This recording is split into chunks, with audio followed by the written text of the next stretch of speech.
Ова се вестите на Слободна Македонија, јас сум Катерина Цаневска-Арсовска, вие ќе гледате. Невиден скандал, собранието ја злоупотреби анкетата на Институтот за демократија.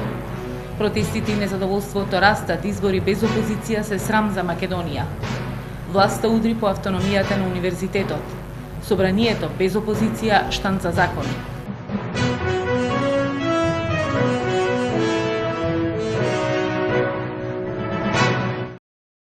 Невиден скандал. Собранието ја злоупотреби анкетата на Институтот за демократија. Собранието минатата недела се повали дека повеќе од 70% од испитаниците ја поддржуваат можноста да се отстранат пратениците ако не го почитуваат редот во парламентот и излегоа со позитивна оценка за работата на претседателот на собранието Трајко Велјановски. Институтот денеска реагираше дека првите две прашања од анкетата, ако пратениците не го почитуваат редот во собранието, дали може да се отстранат и дали да се почитува редот и покрај заострените односи кои биле по нарачка на собранието, требало да ги искористи собранието само за нивна интерна употреба. По барање на корисникот и во согласност со нарачателот беше прифатено тие да бидат додадени на прашањето.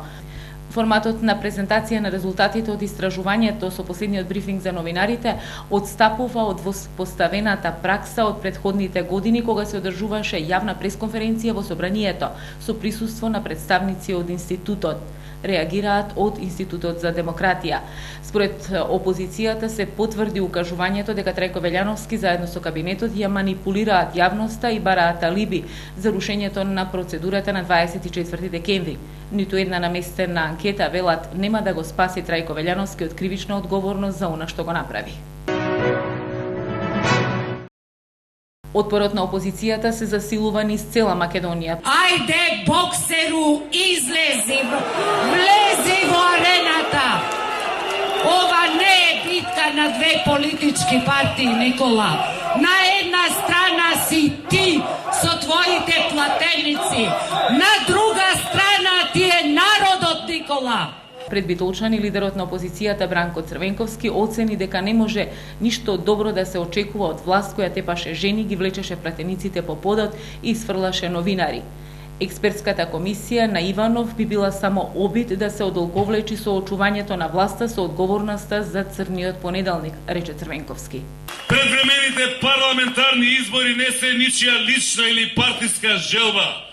Тоа е историска потреба на македонскиот народ и на Република Македонија. Македонија треба, Македонија бара, Македонија сака да има предвремени парламентарни избори. Опозицијата и денеска блокираше 3 крстосници во Скопје во знак на револт против диктаторскиот режим на Груевски. Радмила Шекеринска порача дека избори без опозиција ќе бидат срам за Македонија, а барањето за анкетна комисија само фрлање прашина во очите на јавноста. Нашиот став останува непроменет, а тоа е преговорите за решавање на оваа политичка криза да продолжат и разрешница на кризата да бидат предвремени парламентарни избори кои што заедно со локалните избори ќе се одвиваат според фер и демократски правила.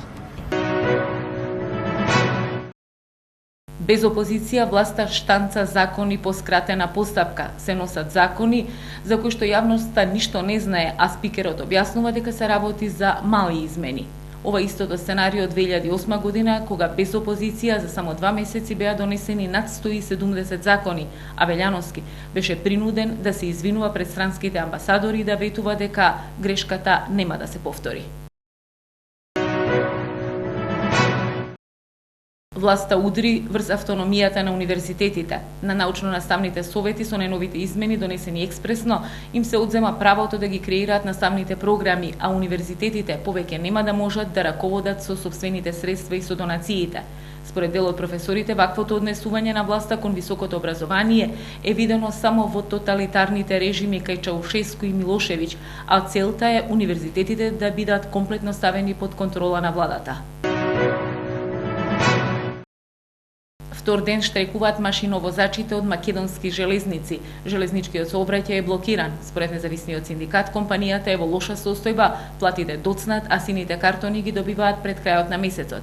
Директорот Оливер Дерковски поднесе тужба против дел од вработените. Дерковски, кој на позицијата дојде од функцијата пратеник, ќе остане запамтен со тоа што му даде отказ на синдикалниот лидер, а одлуката под притисок на јавноста мораше да ја повлече.